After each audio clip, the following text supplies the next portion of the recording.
إنما الصدقات للفقراء والمساكين والعاملين عليها والمؤلفة قلوبهم وفي الرقاب والغارمين وفي سبيل الله وابن السبيل. Bienvenue sur cette chaîne dédiée à l'islam. N'oubliez pas de vous abonner et d'activer la clochette sur toutes pour ne rien rater. Likez et si ça vous plaît, laissez un commentaire. Ça permettra, Inch'Allah, d'améliorer le trafic de la chaîne et faire connaître ainsi l'islam à tous. Voilà, on commence. Aujourd'hui, je vais te montrer comment détruire tes ennemis en rêve. Les ennemis djinns ou sorciers qui viennent dans tes rêves. Tu vas les combattre en connaissant leurs points faibles. Les djinns et les sorciers, leur point faible, c'est le rêve. C'est dans le rêve. Là, ils deviennent très vulnérables, car vous êtes dans le même monde, la même dimension. Faut savoir que l'être humain est plus fort que le djinn. C'est notre ignorance et nos péchés qui peuvent nous affaiblir. C'est comme quand un djinn vous apparaît à l'état éveillé, vous allez vous en débarrasser en le fixant du regard et en récitant jusqu'à ce qu'il soit mort. Vous allez y arriver, car tous les deux, vous êtes dans la même dimension. Dans ce cas-là, le djinn fera tout pour détourner votre attention et pouvoir revenir dans sa dimension. Ce qui veut dire, si vous n'êtes pas dans la même dimension, ça va pas fonctionner. Mais nous, on va pas attendre que ça se présente, car nous aussi, on a la possibilité de rentrer dans leur monde quand on dort. Les sorciers, quand ils vous attaquent dans le rêve, ils peuvent prendre l'apparence d'un bœuf noir et vous chasser, ou pourchasser. Ou alors l'apparence de gendarmes, soldats ou chiens. Ils vont venir dans ton rêve, te hanter, te pourchasser, te bloquer. À ce moment-là, ils sont dans leur monde réel quand ils viennent t'attaquer. Pour toi, c'est un rêve, mais pour eux, c'est la réalité. Maintenant, qu'est-ce que tu vas faire? Avant de te coucher la nuit, faudra faire tes ablutions. Ensuite, assis-toi sur ton lit et récite dans tes mains les sourates de protection en commençant par la sourate Ikhlas, Falak et Nas. Et souffle de temps en temps, crachote un peu dans tes mains. Là, tu vas passer tes mains sur ton corps en commençant par ta nuque. Répète ça 3 fois. Une fois fini, tu vas réciter 3 fois Ayat Kursi. Maintenant, on va rentrer dans le vif du sujet. Le verset qui va te ramener tes ennemis dans le rêve. Cette méthode va te ramener seulement tes ennemis qui te sont propres à toi et rien d'autre. Tu te couches maintenant sur le dos. Dans cette position, ça fonctionnera mieux. Faut te coucher avec la haine, la volonté de les exterminer tous. Et tu vas demander à Allah d'obtenir la victoire. Et que Allah te donne la force de pouvoir enfin les supprimer. Voilà. Et maintenant, tu vas réunir tes deux mains et demander à Allah donc de te ramener tes ennemis dans le rêve et de te donner la force de les vaincre.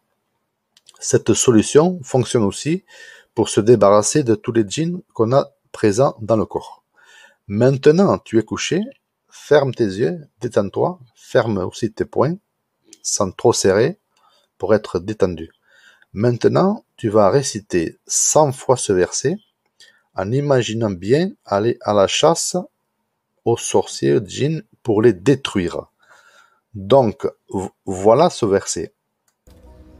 أينما تكونوا يأتي بكم الله جميعا إن الله على كل شيء قدير. Donc ce verset, ça veut dire quoi? Ça veut dire simplement, où que vous soyez, Allah vous ramènera tous vers lui, car Allah est capable de toutes choses. Voilà, c'est la sourate 2, Al-Baqarah, verset 148. En faisant ça, avec une bonne intention, dans le rêve, Allah va te ramener tes ennemis, sorciers ou djinns. Et là, c'est plus vous qui allez subir les attaques, les blocages, mais eux qui seront vos prisonniers. Si malgré tout, ils s'échappent, n'ouvrez surtout pas les yeux, même si vous vous réveillez. Et cette fois-ci, sans bouger, vous allez demander dans votre tête à Allah, sans parler. La demande doit être faite mentalement. Demande à Allah de te ramener ceux qui se sont échappés à l'instant. et dans les secondes qui vont suivre, Allah va te les ramener. Refais ça autant de fois qu'il faudra, autant de fois qu'ils vont s'échapper. C'est pour m'être déjà servi de cette méthode que je vous la propose aujourd'hui. Ça fonctionne. Certains vont y arriver dès le premier soir, d'autres au bout de quelques jours. Ça, c'est Allah qui décide, c'est pas nous. Donc, dans le rêve, ils vont venir t'attaquer, et là, Allah va te donner une force pour les vaincre. Déjà, ils vont mourir s'ils ne peuvent pas s'échapper. Là, ils vont tout essayer pas pour t'attaquer, non, tout essayer pour partir. Les rôles sont inversés, quoi, en fait. Faut savoir qu'un djinn mort dans le rêve, les morts en réalité. Quand vous allez en tuer 1, 2, 3, je peux vous dire qu'il n'y a plus aucun qui viendra vous paralyser la nuit. Cette paralysie n'est pas l'apnée du sommeil. 80% n'en sont pas, mais bien une attaque occulte. Faut bien comprendre ça. On le voit bien que c'est une attaque occulte, parce que surtout quand vous allez dire Allah, Bismillah ou un nom d'Allah, ça va partir. Et le souci, c'est que ça revient très souvent aussi. Toujours le même cauchemar. Là, on n'a plus de doute, c'est vraiment ça, quoi. Pour nous, c'est un rêve. Pour les djinns, c'est la réalité. Donc, pour nous, des pensées, c'est pour eux des actes. C'est pour ça qu'ils vivent dans un monde inférieur au nôtre. C'est l'homme qui est le calife d'Allah, pas à l'inverse, pas les djinns. Car Allah a dit, je vais mettre un calife sur terre, alors que les djinns étaient déjà présents sur terre. Donc, si tu tues le djinn, en rêve, il sera mort réellement. Si tu tues le sorcier, dans le rêve, dans sa vraie vie, il va mourir aussi. Et si la personne persécutée est un élu, ou un soléla, ce genre de personne, lui, il a juste à se concentrer sur le type d'entité à exterminer avant de dormir, pour le faire réellement dans le rêve.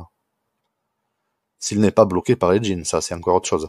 Maintenant que tu sais que leur point faible c'est le rêve, tu vas te préparer avant de te coucher. Comme ça, Allah va te l'assister dans tes rêves.